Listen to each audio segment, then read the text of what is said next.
Ladies and gentlemen, boys and girls, welcome to another edition of A Brew for Two podcast. I'm your host, Brad, along with my co-host, Derek. Yeah. We are here on episode number 44, and we have lots of things to talk about this morning.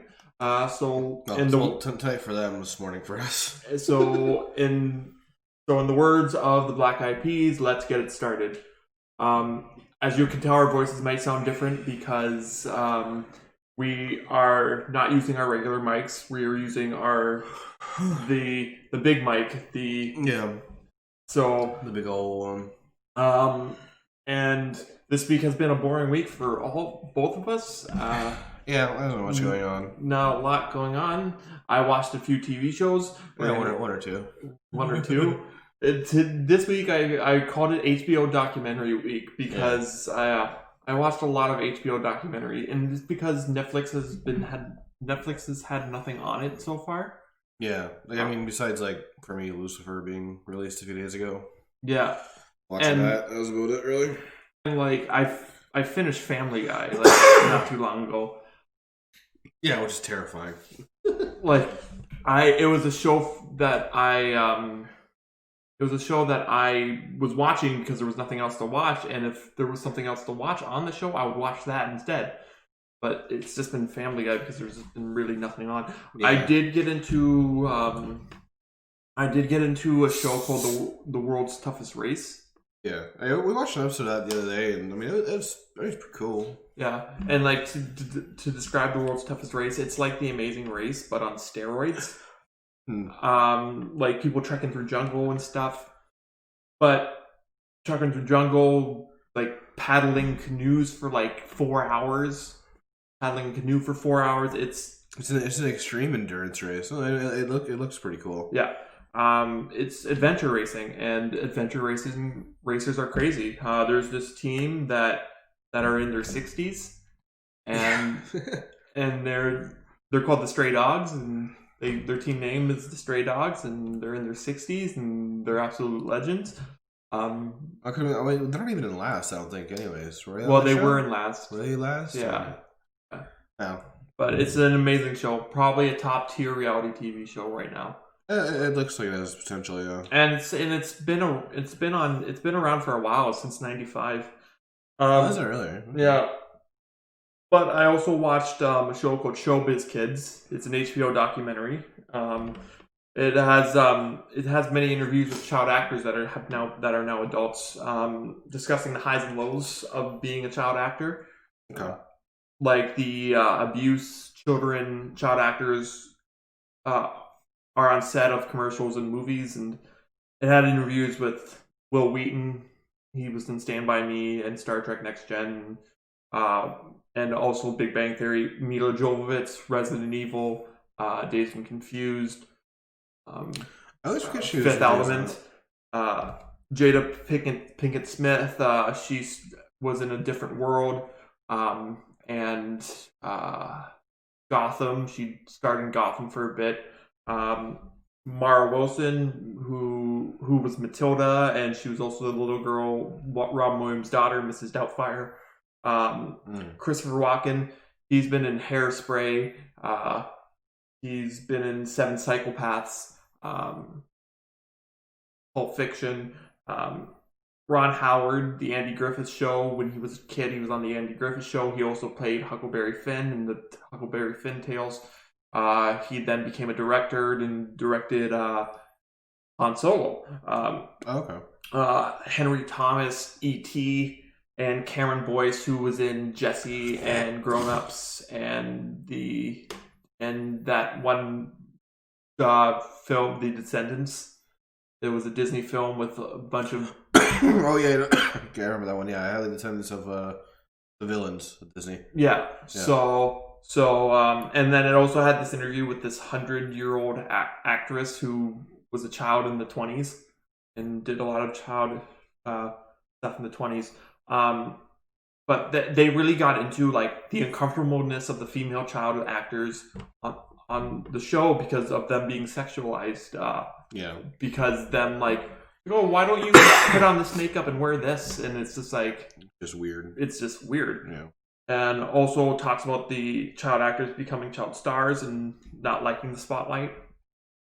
because you're a child and you don't know parents taking advantage of their kids and the sex abuse of child actors, because a lot of them get abused.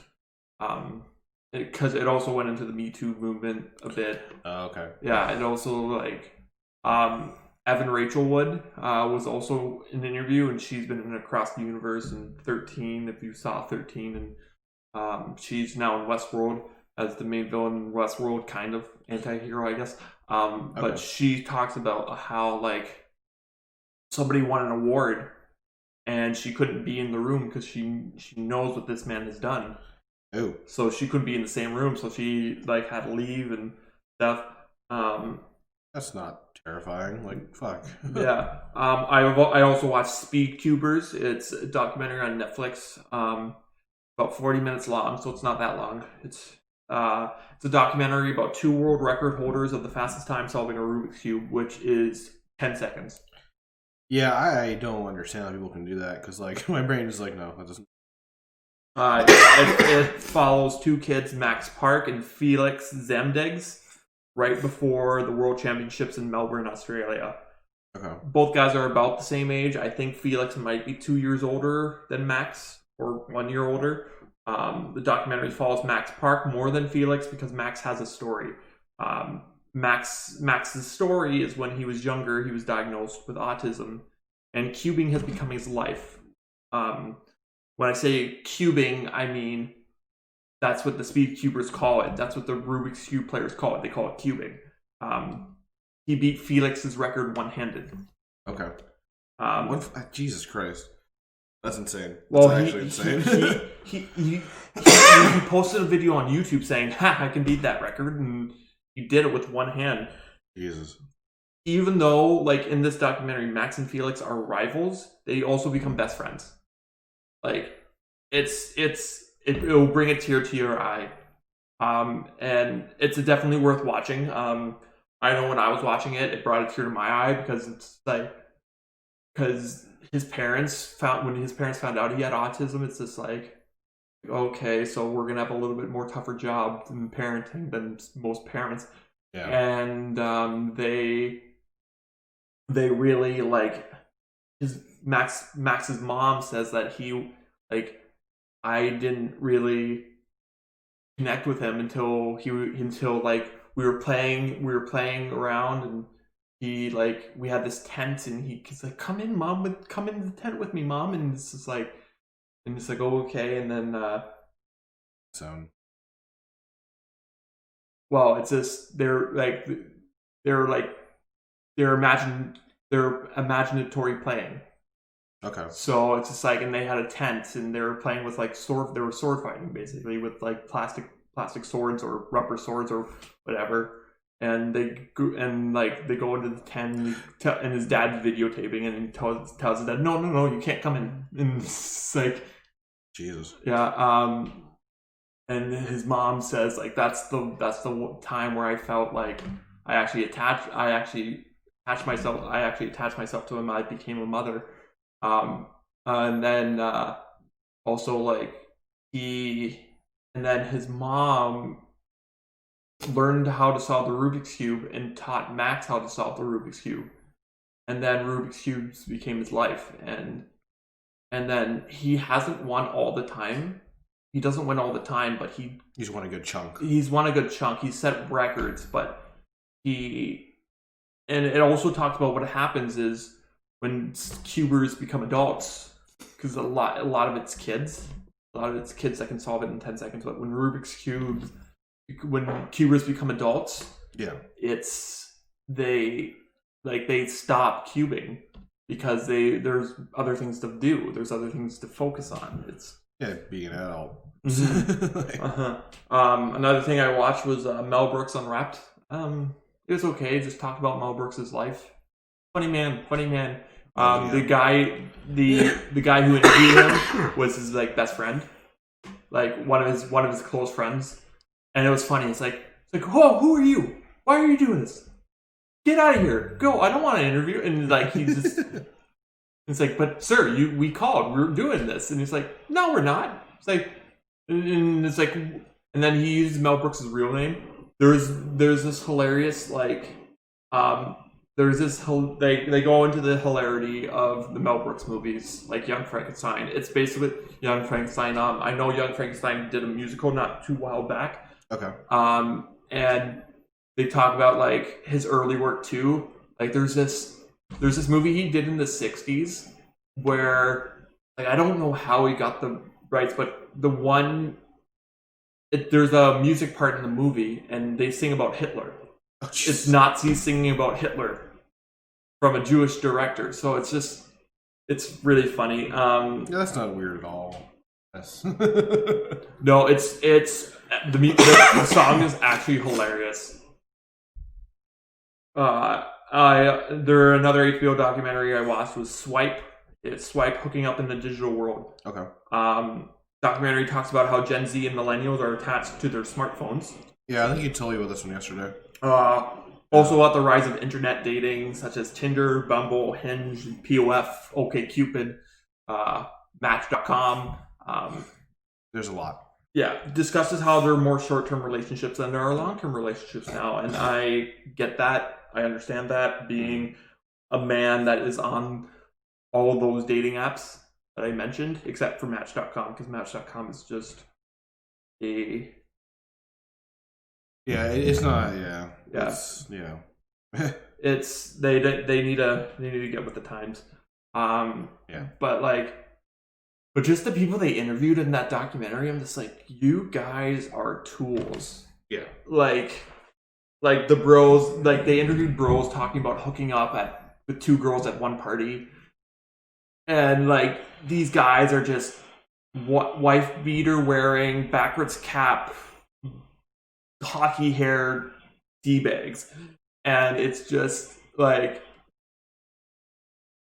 yeah, why the hell would you interview those type of guys? Like, I don't even get I understand why you interviewed those type of guys, because Tinder became marketing because they created the app, and then the marketing person went into a sorority and signed up a bunch of girls to the app, and then from the sorority they went right to the fraternity and said, hey, guys, download this app because there's a bunch of girls on this app. And that's how Tinder became a thing. And then Tinder really took off after the Vancouver 2010. When did the Vancouver Olympics? I don't know. I could not tell you. Honestly. I could not tell you, buddy. I think it was 2010 because 2008 was Beijing. Okay. After the Vancouver Olympics, Tinder took off because all the athletes were hooking up with other athletes because of Tinder. Yeah. But like it and also talks about the porn industry being a factor in why we do short-term dating rather than long-term dating, because it's just like you wanna be with the person that looks like the porn star that you're doing stuff to. I mean, I wouldn't be opposed to it. No, but I mean, I also could care less. But like, that. Yeah, but we're also like losing our ability to speak. We speak through text. Well, you guys do. I hate texting and being on Messenger. Yeah, I'd rather talk to somebody. I'd rather talk to somebody too, but you just got to get with the times. Yeah, I will. And the last thing I watched this week was High Score, a docuseries on Netflix. It was released Wednesday. It was that it takes a look at the start of video games. I know there's a lot of video game docuseries on Netflix. I've watched a lot before. Is there a lot? There's like High Score was like I think there's like 3. Okay. And it discusses a lot about firsts, like Space Invader being like the first kind of video game that started the arcade trend. Like sure there was Pong, but like Pong you can like buy the Pong console and go to your house and plug it in and play Pong and only Pong. Yeah. But then like Space Invaders, they talk about Space Invaders, and these guys were like, and these like this one company was like, what if we take Space Invaders and like all these MIT grads, right? And it's kind of talked about the start of Silicon Valley too, where when Silicon Valley first started off, it was just farmland, and then now it's the warring capital, the warring video game making computer tech capital of the states. Yeah, California. Of California. Yeah. But like I said, it's just like Space Invaders being like, and then these guys like kind of created this. Okay, but what if we can make the like? What if we can make like adjustments to the Space Invaders game? And then their business took off because then they created a game called like Mission Control. Like it was like a laser. It was a game where you were like a tank firing lasers. I don't know. It was an old arcade game from the 80s or 70s. And then like they talked about Pac-Man being like kind of the first mascot of video games. I mean, yeah. Yeah, because he was before Mario. I mean, yeah, but yeah. I would agree with that. Pac-Man would be the first. And then like they wanted to with Pac-Man. The reason why Miss Pac-Man became along because they realized a lot of girls are playing Pac-Man. Yeah, they want to get into that market too. Yeah, and because all the girls thought Pac-Man was cute. Yeah. So they wanted to get into that market, and the guys that fooled around with Space Invaders fooled around with Pac-Man and made Miss Pac-Man basically. And also talks about like Tetris, like being for like the first game for the handheld systems. I think. I could be wrong. No, first handheld systems were. The Tetris, the first game for like the Game Boys and stuff. If you want to go like first handheld systems, like there was more before that. Like, there were things out there besides the Game Boy. Like there were just those weird ass little handheld ones that'd be in your grandparents' bathroom for some reason. But I'm pretty sure Pokemon was the first ones for Game Boy, at least. Going for handheld systems. And then it also talks about like the first-person shooter game, which was Wolfenstein, but then that changed into Doom. It also talked about the introduction of esports. Esports are video game sports. Yeah. It's just like I'm still waiting for there to be like a esports bar. That would be awesome. I think it would. They have them in the States, like in certain places. They have them. We have none here. I don't think we have any in Toronto. Yeah, they talked about like how like the first esport event was for I was gonna say Tetris, but it wasn't. The first esport event was for Space Invaders, and then they talked about the esport event for Sonic being broadcasted on MTV in the 90s. And having their finals at Alcatraz. Yeah, which is crazy. And they were talking to the guy who won it. They also talked about the introduction of cartridges for video games. Because like back in the day, like I said with the Pong system, you buy the Pong system at your local Value Mart. You buy it, you go home, you plug it in, you play it, and you play Pong. And that's it. Yeah. Well, then they talked about, what if we have this SNES, but what if we make, like, you can go to the arcade and play video games, you can go home and play video games, you can play that one single game, and then it's like, but what if we could have more games to be playable at home? Yeah. Like, so cartridges became a thing. Also, the ERSB was an episode. The Entertainment Rating Software Board was also an episode in the series. I'm actually I probably have to give that a watch. Probably today or something. Yeah, it's really good. The ERSB started because of fighting games. more like Mortal Kombat, and then there was also this game. I forget, it was like Night Danger or something. It was like very like the game played out like a choose your own story book. Where it was like a movie, and it's like, oh, use this to trap the bad guy, and there'll be like actors talking to you through the game, and like there is literally this one scene, and they played it in court where this lady gets out of the shower, and these guys come in and stick her with a needle of something that kills her, and it's just like. And they're like, and parents are like complaining, and it's like, yeah, that shouldn't be for like kids shouldn't buy this, and blah blah blah, and there should be ratings for games, and I mean, there should be, but there also it kind of really wasn't for movies. There was, but no one ever followed it really. Yeah, no, nobody ever follows ratings. Ratings are just like kind of on screen, like nobody. They're wallpaper basically. Yeah, like, hey, if you're below 18, don't play this or watch this. It's like, you don't know that. Yeah.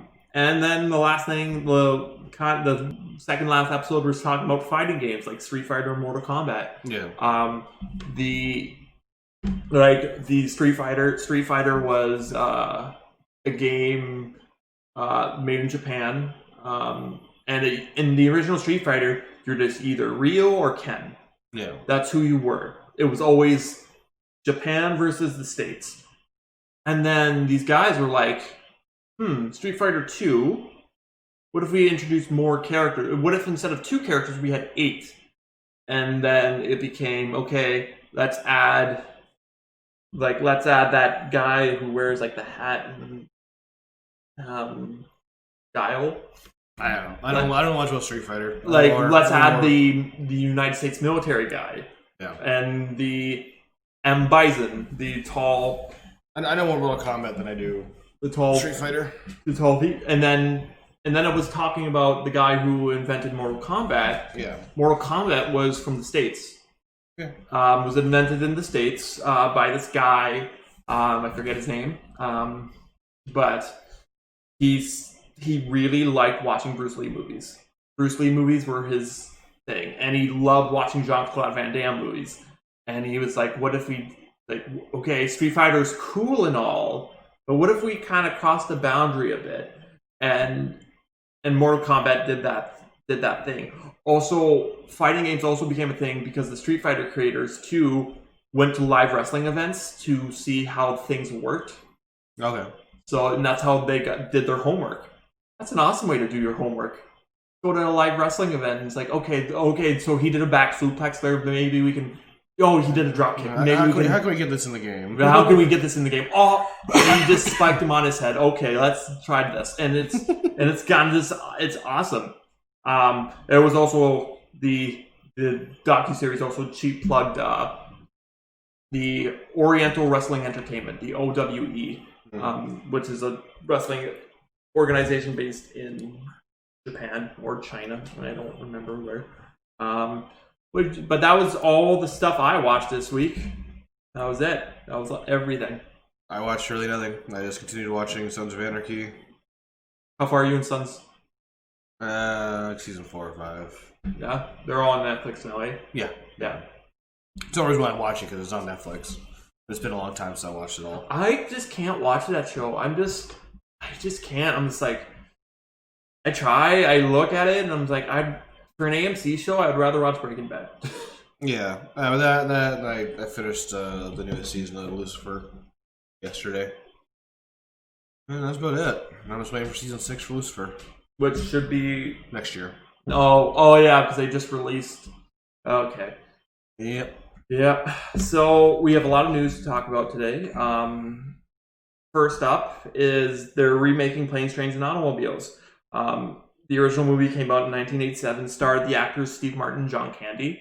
It was directed by John Hughes, who also directed The Breakfast Club, Uncle Buck, 16 Candles, and Weird Science. Breakfast Club, kids get detention on a Saturday. Uncle Buck, John Candy comes to visit to babysit his niece and nephew, who the nephew is played by Macaulay Culkin. Yeah. 16 Candles, Molly Ringwald is in it, with Molly Ringwald is in it with her. Her parents forget her birthday because her sister's having her wedding on the same day as her birthday. Yeah. So they forget, and she's trying to impress this guy named something Ryan, John Ryan, Joe Ryan, something Ryan. And also she has her grandparents bring in a foreign exchange student named Long Duck Dong, who gets into hijinks. He drives his the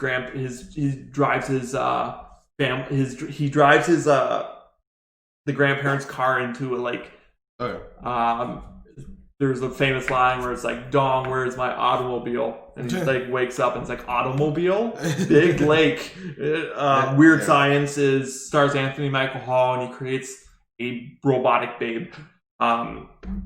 So those are some brief summaries of those movies, which you probably already knew anyway. The remake is being made with Will Smith and Kevin Hart to star in it. Which doesn't really surprise me. Smith will produce through his company Westbrook Studios, with Hart producing it via his own Heartbeat Studios. This is the first John Hughes film to be remade into a movie. I don't like the door it opens for more John Hughes movies to be made, but I know I don't like how this door is being opened. No. But like Will Smith and Kevin Hart, yeah, I can see it, because Kevin Hart will be probably the John Candy character. And Will Smith will probably be the Steve Martin character, because Steve Martin's character, like, he was very family oriented. It's like, oh, I gotta make it back to Thanksgiving for my family. Thanksgiving.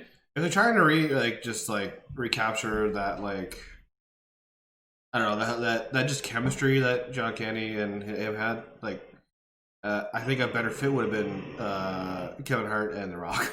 Like, their bromance. They would have been a way better fit than for sure they would have been. And like, how are you gonna recreate like classic scenes as like you do the mess around? Like where it's just like John Candy just like, you do the mess around, or like that scene where John Candy and Steve Martin are driving down in their car and they go in between two trucks. Yeah. And they're like, they think they're gonna die, and they're all like, ah. And like all of a sudden you see John Candy in a devil suit going, and then it's like, or like that famous scene where they're in the hotel room, and they're snuggling in bed together because John Candy can't sleep, and they have a pillow in between them, and he's like, is that the pillow? And he's like, ugh. That's been better with Kevin Hart and The Rock. It would have been funnier, but oh, for sure it would have been. But The Rock's doing other things that we're gonna get into soon. So The Boys season 3, season 2, it's on its way, but they're already scheduled for season 3. So ahead of its September 4th premiere of The Boys season 2, Supernatural star, yes, that's what I said, Supernatural star Jensen Ackles took to Instagram to reveal that he is officially signed on for a superhero role in the forthcoming 3rd season of the hit Amazon Prime series. Season 3 will reunite Ackles with showrunner Eric Kripke, after working together in the CW Supernatural series, which is set to conclude its 15 season run this coming fall. So they're coming back in October. Yeah. The 42-year-old actor will be portraying the role of Soldier Boy. Okay. Who is described as the original superhero in the series. After Soldier Boy fought in World War II, he became the first super celebrity and mainstay of American culture for decades. So he's basically Captain America. Okay, but apparently can't die.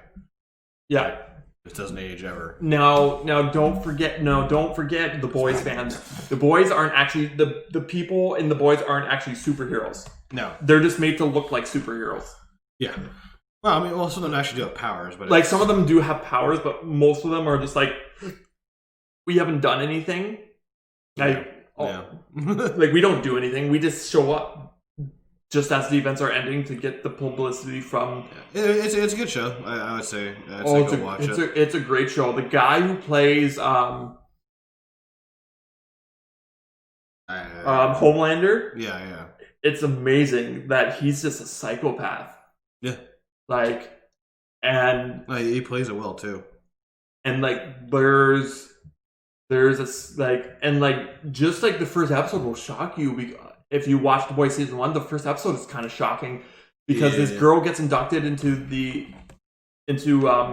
gets inducted into that organization for superheroes, and this guy like literally coerces her to like suck his dick. Yeah.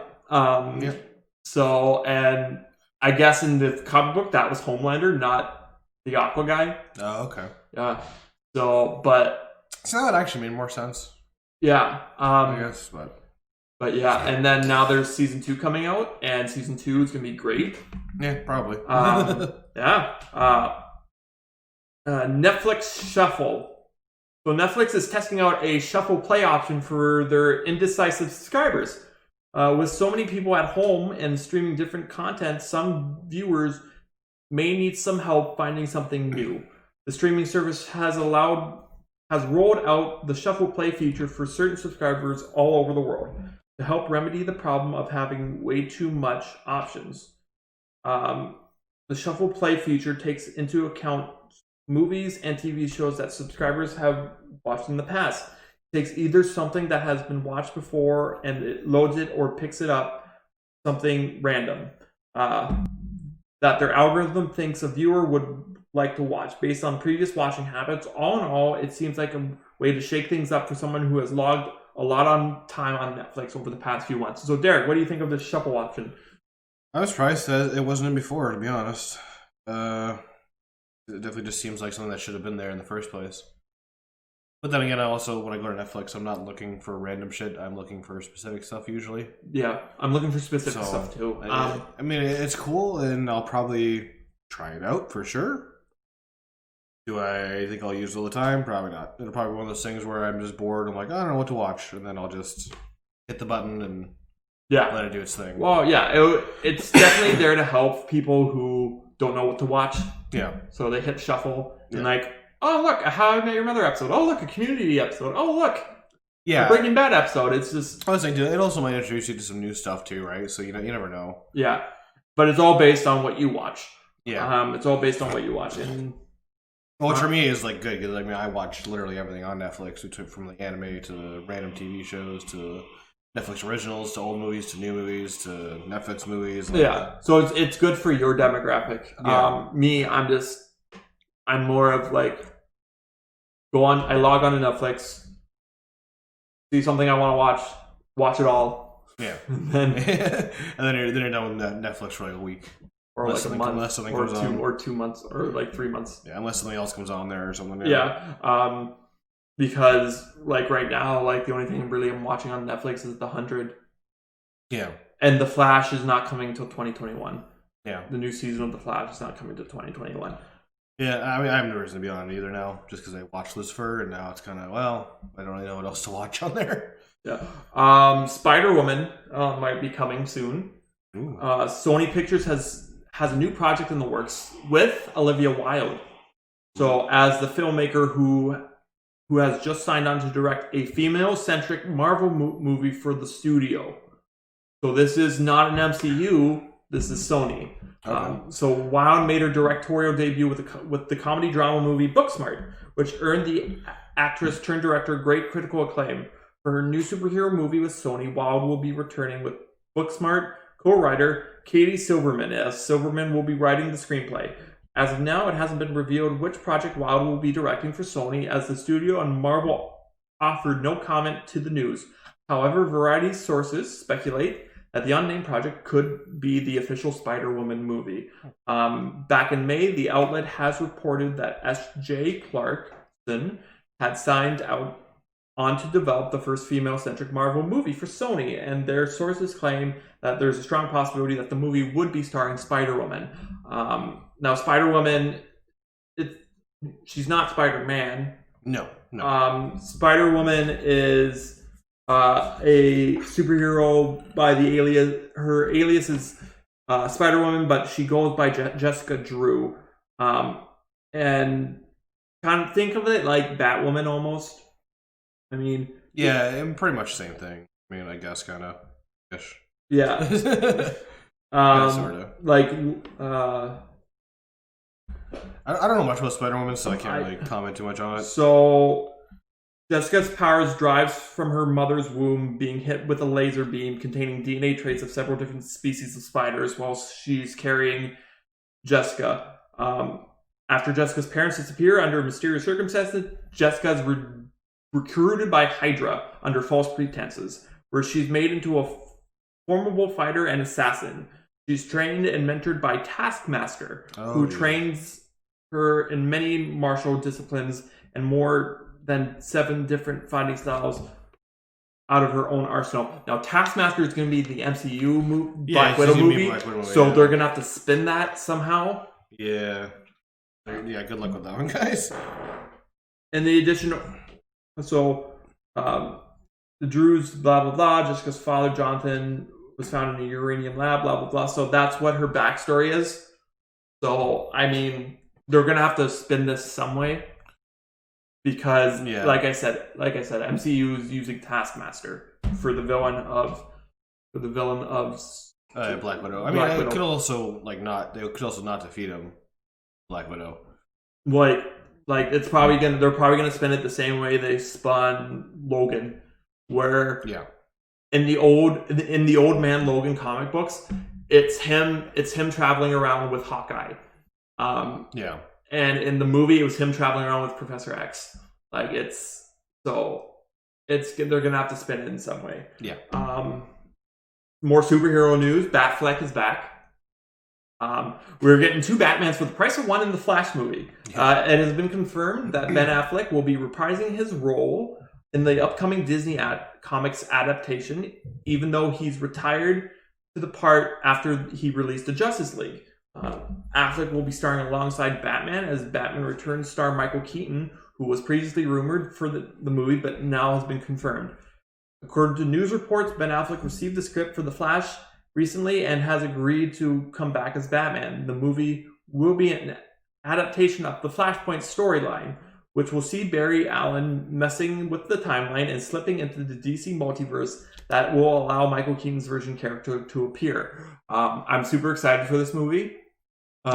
Because Flash in the multiverse crap. I love time travel and multiverse stuff in movies. A lot of people say, "Oh, that's time travel's stupid," and it's because they don't get it, and also because they're usually not Lost fans. Yeah, I don't mind the time travel stuff. I mean, personally, I more prefer, I would say, a multiple dimension stuff over time travel. But I like time travel stuff. Yes, people say it's it gives them an out. It gives directors an out for not being creative. I mean, it kind of does, but also it kind of doesn't, because they got to be a little more creative with the way they set things up so that things aren't getting crisscrossed. So it's actually a little more difficult, I would say. Yeah. When you do it. Yeah, time travel is a lot more difficult. But also, with time travel, it also brings different costumes to set. Okay, we're gonna do a time travel movie, time travel back to the 70s. Okay, so nobody has beards, everybody has sideburns. Yeah, everyone has mutton chops. Oh, that's too far back. It's just okay. We're all gonna wear those. We're all gonna wear jean jackets or with the. It's just it makes for costume and art direct the costume department. It makes costumes look sweet. I love a good period piece. I watched the trailer for Wonder Woman 1984 this morning. And like I said, everybody, they 1980. It's 1984 in the sequel, and everybody's dressed up in different costumes and different styles of the times. And with the multiverse stuff too, it's gonna be great because it will introduce Michael Keaton, who is gonna be the Nick Fury of the DC extended universe, maybe. Yeah. It's gonna be sweet. It's gonna be awesome, and Michael Keaton's gonna be old man Bruce Wayne. Yeah, you might see him in the costume once, and then you'll be like, I can't do this anymore. Somebody has to take over. It's possible. Yeah, I can't do this anymore. I'm done. Yeah, I've been in this costume too long. Yeah, and that might introduce Batgirl. Who I don't know. Barbara Gordon is Batgirl, but also at the same time. I don't know. Movie theaters are reopened now.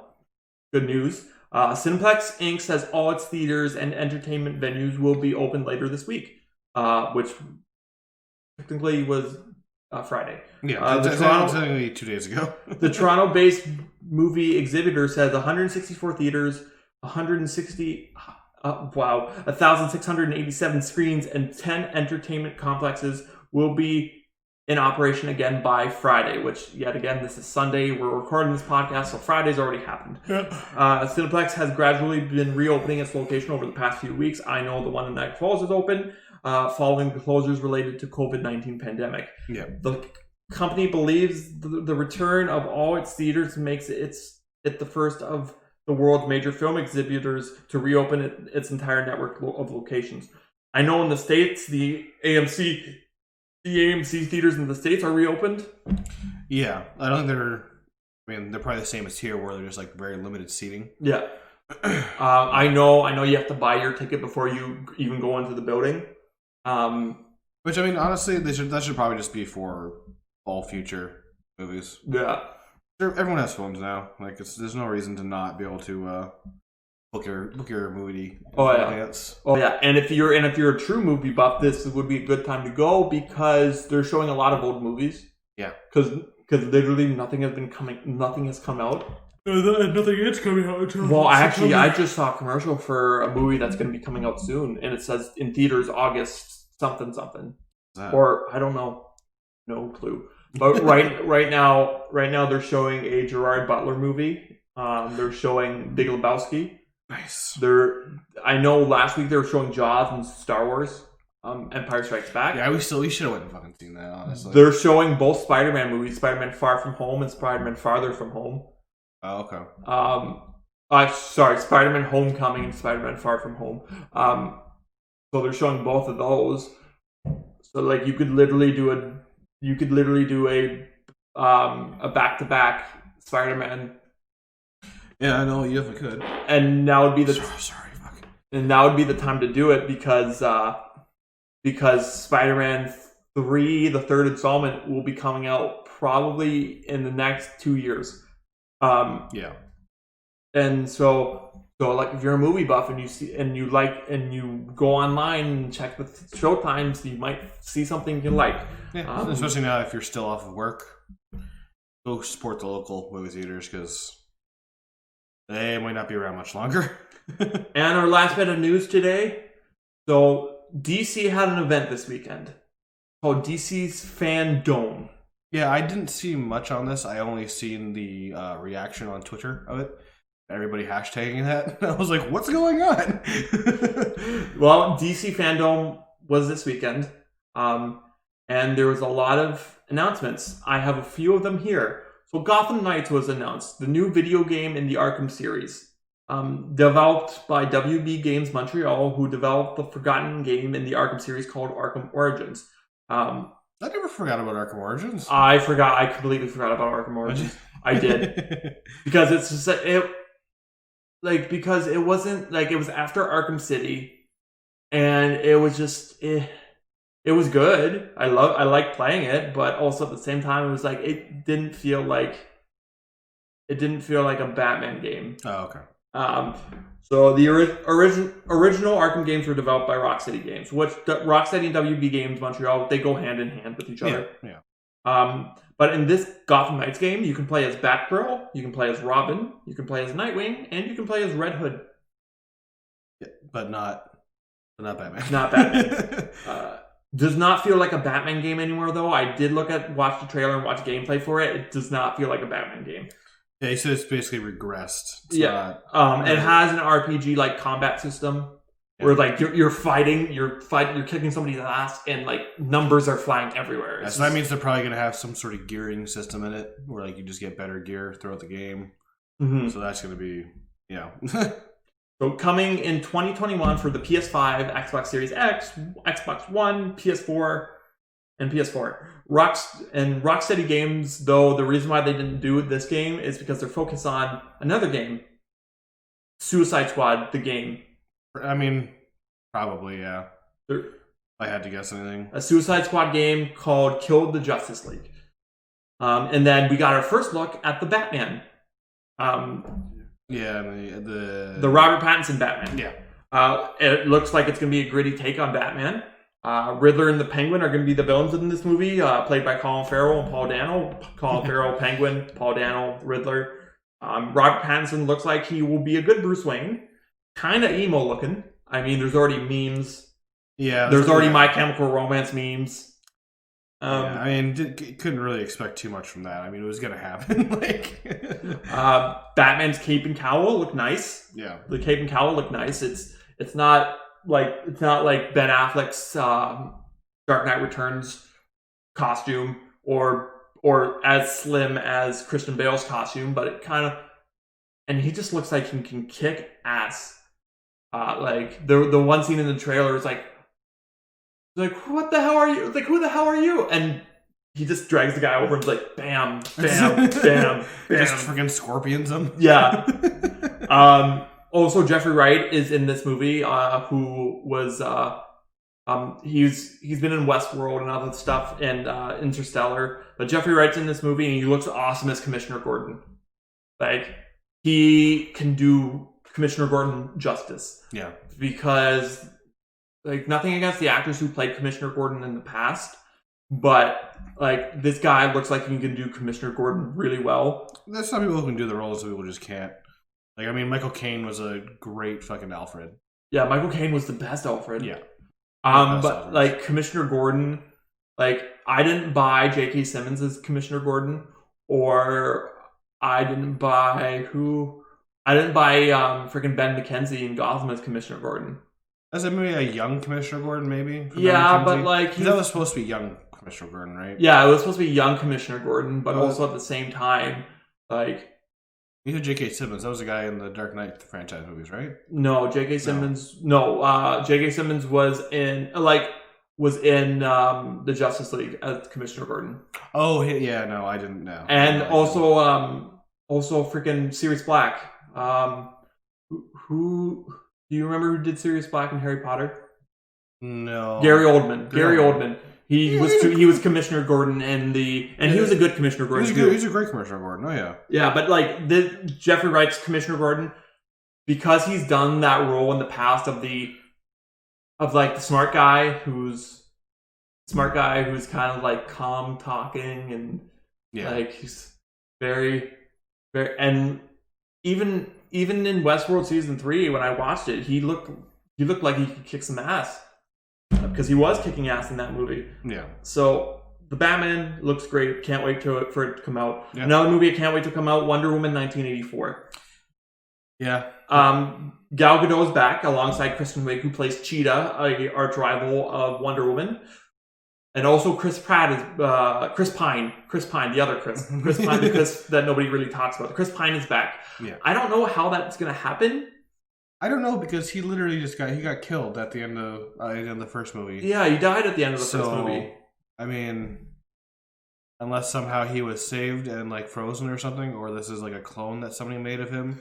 I still like the fan theory that he's actually Martian Manhunter. Or that. I mean, yeah, that. I think who's the God of War? Kratos? No. Ares. Yeah, it also looks like Ares is back in this.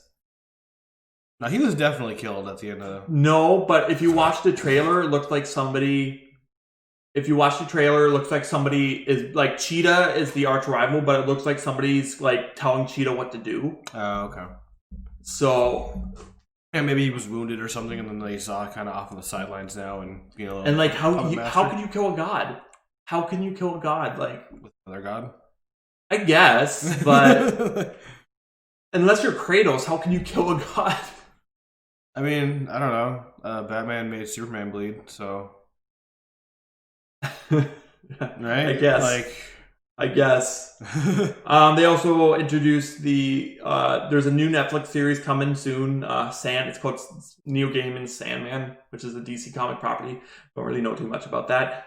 They gave us a look at Flash season 7, the trailer for Flash season 7, and it looks like a Flash series, like Suicide Squad look.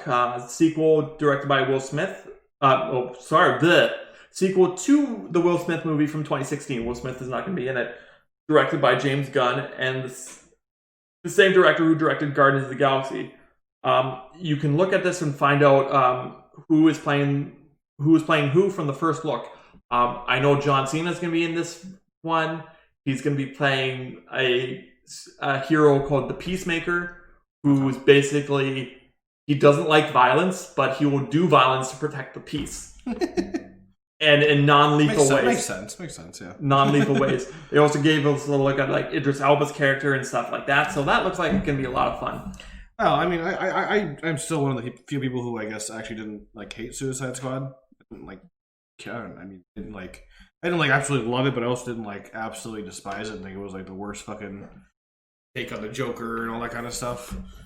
And just rounding out the last couple bits, Shazam 2 out in theaters November 4th, 2022. Yep.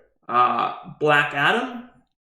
So we got our first look at Black Adam, The Rock's Black Adam, and it looks pretty on point. Good. Also, we got to look at the Snyder Cut. The trailer for the Snyder Cut. 4 hours long, split into 4 parts, and it's going to have Darkseid in it.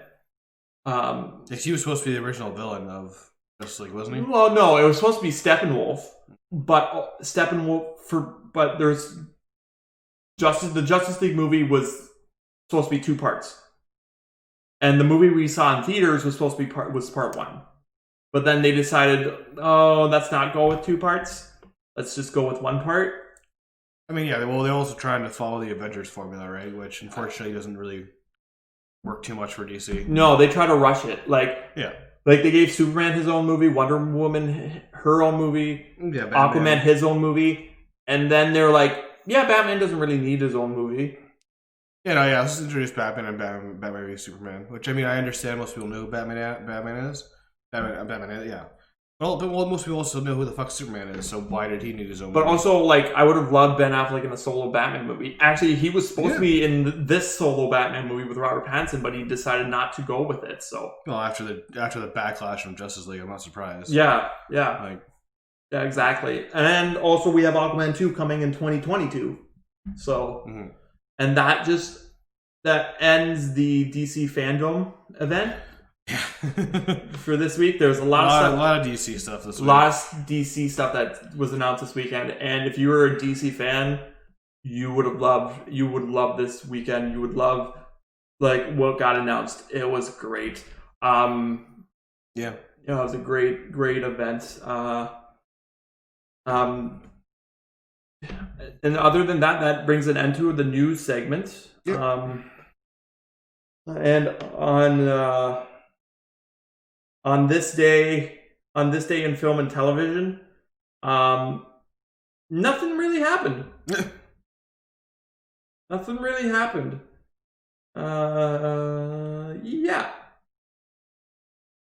Oh, it's River Phoenix's birthday today, but River Phoenix is no longer with us. Okay. Yeah, so it would have been his birthday today. He would have been, 50. That's it, eh? I thought he was older. He would have been, he passed away in 90, he passed away at, I think, 23. Yeah, he passed away at 23 years old, so he would have been 50 today. Okay. As far as video games go, 23 years ago, 007 GoldenEye was released for the N64. Awesome. Yep. Awesome. Talking about first-person shooter games. Yeah, that's like one of the... And like, Oddjob was the cheapest character in the game because he was too short to shoot. Yeah. So, like, every time you would try to shoot him, it would go over his head. Yeah. So you could just... You had to actually try to aim to hit him instead of just going left and right, so... Yeah. It was a bit of a bitch.